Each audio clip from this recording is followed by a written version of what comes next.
ಹೆಚ್ಚಿಗೆ ಮಾತಾಡೋದಿಲ್ಲ. ನೀವು ಜಾಸ್ತಿ ಮಾತಾಡ್ತೀರಿ ಅಂದ್ರೆ ನಾವು ನಮ್ಮ ಕೆಲಸ ಮಾಡ್ಬೇಕಾಗುತ್ತೆ. ಮಳೆ ಬರ್ತಾ ಇದೆ, ಬೆಳೆ ಮಾಡ್ಕೊಂಡು ಏನ್ ಕೋಟಿಗಟ್ಟಲೆ ದುಡ್ಡು ಇಟ್ಟಿದ್ದೀರಾ ಕೋರ್ಟ್ ಕಚೇರಿ ಬೆಳೆಯಕ್ಕೆ? ಕೋಟಿಗಟ್ಟಲೆ ದುಡ್ಡು ಇಟ್ಟಿದ್ದೀರೇನ್ರಿ? ಎಲ್ಲರೂ ಹೊಟ್ಟೆಪಾಡಿಗೆ ಬದುಕಿರೋ ಜನ ನಿಮ್ಗೆ ಇದೇ ಹೆಚ್ಚಾಗೋಯ್ತಾ? ಈಗ ತಿರುಪತಿಗೆ ಹೋಗ್ತೀರಿ, ಯಾರು ಅಂತ ಎಣ್ಸ್ಬಿಟ್ಟು ಒಳಗಡೆ ಬಿಡ್ತಾರ ನಿಮಗೆ? ಏನ್ರಿ ಯಜಮಾನ್ರೆ? ಏನ್ರಿ ಯಜಮಾನ್ರೆ? ಮಂಜುನಾಥ ಸ್ವಾಮಿಗೆ ಹೋಗ್ತಾರೆ, ಎಲ್ಲಾರು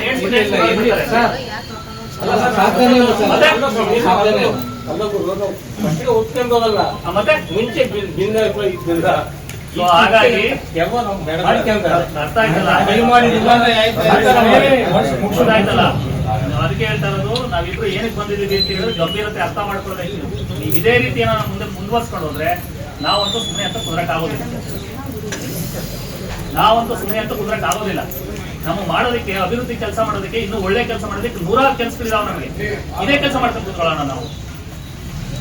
ಈಗ ನೋಡಿ, ಎಮರ್ಜೆನ್ಸಿ ನಾಳೆ ಪೊಲೀಸ್ ಕಾನ್ಸ್ಟೇಬಲ್ ಎಕ್ಸಾಮ್ ಇದೆ, ನಾವು ಅದನ್ನ ನೋಡ್ಬೇಕು.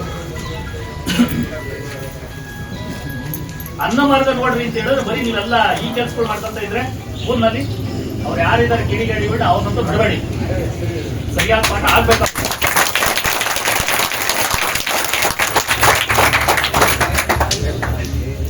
ಸೊ ಹಾಗಾಗಿ ಇದು ತರವಲ್ಲ. ಇನ್ನು ಮುಂದೆ ಯಾವುದೇ ಕಾರಣಕ್ಕೂ ಈ ಊರಿಂದನೇ ಪ್ರಾರಂಭ ಆಗ್ಬೇಕು. ಗೊತ್ತಾಯ್ತಾ? ತಲಾಕ್ ಅನ್ನೋದು ಮಾತಾಡೋದಲ್ಲ. ಏನಯ್ಯ, ಏನ್ ನಿನ್ ಹೆಸರು? ಹೋಗ್ ಬಂದಿದ್ದೀನಿ ಮಾತಾಡ್ಸ್ಕೊಂಡು. ಏನೋ ಹೆಚ್ಚು ಕಮ್ಮಿ ಆಗಿದ್ರೆ ಆಯ್ತು, ಈಗೇನೋ ಹೊಡ್ತಾ ಬಿದ್ದಿದ್ದಕ್ಕೆ ಸರಿ ಹೋಯ್ತಪ್ಪ. ಏನ್ ಜೀವ ಹೋಗಿದ್ರೆ ಮಾನಹಾನಿ ಆಗಿದ್ರೆ ಏನ್ ಮಾಡ್ತೀರ? ತಗೊಂಡ್ಬರ್ತೀರ ಅವನ್ನ ಜೀವನ?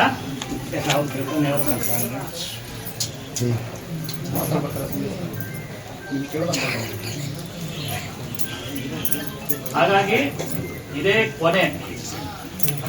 ಕಿಡಿಗೇಡಿಗಳಂತೂ ಬಿಡಬೇಡ್ರಿ ನೀವು. ಗೊತ್ತಾಯ್ತಾ? ಐಡೆಂಟಿಫಿಕೇಶನ್ ಮಾಡಿ. ಬೇರೆ ಯಾರು ತೆಗಿರಿ ಹೇಳ್ತೀನಿ. ಎಲ್ಲ ಒಂದ್ಸರಿ ನಮ್ಮದು ಕಣ್ ಬಿರ್ತಾರೆ ಮುಗೀತು. ಅವ್ನು ಯಾವ ವಾಟ್ಸ್ಆಪ್ ಕೂಡ ಹೋಗ್ಬೇಕಾದ್ರೆ ತೆಗಿರಿ ಹೇಳ್ತೀನಿ. ಎಲ್ಲರೂ ಏನೇನಾಗಿತ್ತು ಸಾಕು, ನೀವು ಮಾತಾಡಿ ಕೂತ್ಕೊಳ್ಳಿ. ಸಾಕು, ಕೂತ್ಕೊಳ್ಳಿ ಸಾಕು. ನೀವು ಮತ್ತೆ ಇನ್ನೊಂದು ಕೇಳಿ ಕೂತ್ಕೊಳ್ಳಿ.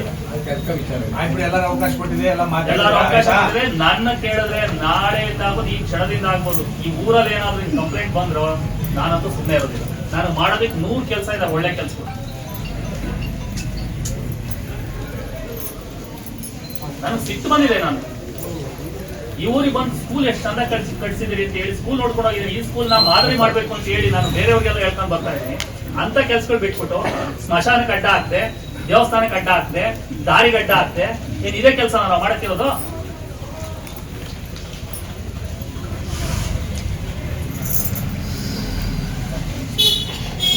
ಸಾಹೇಬ್ರೆ, ಅವ್ರು ಯಾರಿದ್ದಾರೆ ಬಿಡ್ಬೇಡ್ರಿ. ಅದ್ರ ಬಗ್ಗೆ ನಾವು ತನಿಖೆಯನ್ನು ಕೈಗೊಂಡು ಸಂಬಂಧಪಟ್ಟ ಕಾನೂನು ಕ್ರಮ ಜರುಗಿದ್ದೆವು. ಆದರೆ ಮುಂದೆ ಈ ಥರ ಘಟನೆಗಳು ಮರುಕಳಿಸಬಾರ್ದು.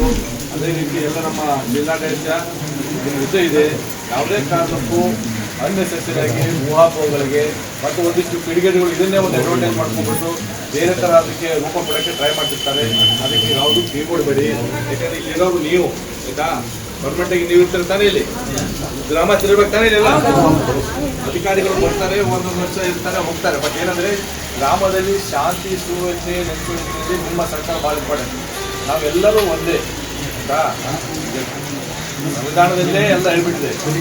ಇರ್ತಕ್ಕಂಥದ್ದು ಸಂವಿಧಾನದಲ್ಲಿರ್ತಕ್ಕಂಥದ್ದು ಎಲ್ಲರೂ ಒಂದೇ, ಎಲ್ಲರಿಗೂ ಕೂಡ ಸಮಾನ ಅವಕಾಶವನ್ನು ಸಂವಿಧಾನ ಕಲ್ಪಿಸಿಕೊಟ್ಟಿದೆ.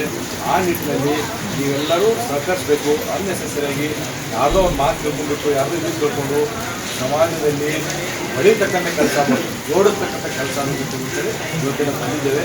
ಯಾವುದೇ ಕಾರಣಕ್ಕೂ ನೀವು ಬೇರೆ ಬೇರೆ ಏನೋ ಈ ಪ್ರಕರಣಕ್ಕೆ ಸಂಬಂಧಪಟ್ಟಂತೆ ಏನಾಗಿದೆ ನಾವು ಎಲ್ಲ ಕುಲಂಕುಷವಾಗಿ ವಿಚಾರಣೆ ಮಾಡ್ತೇವೆ.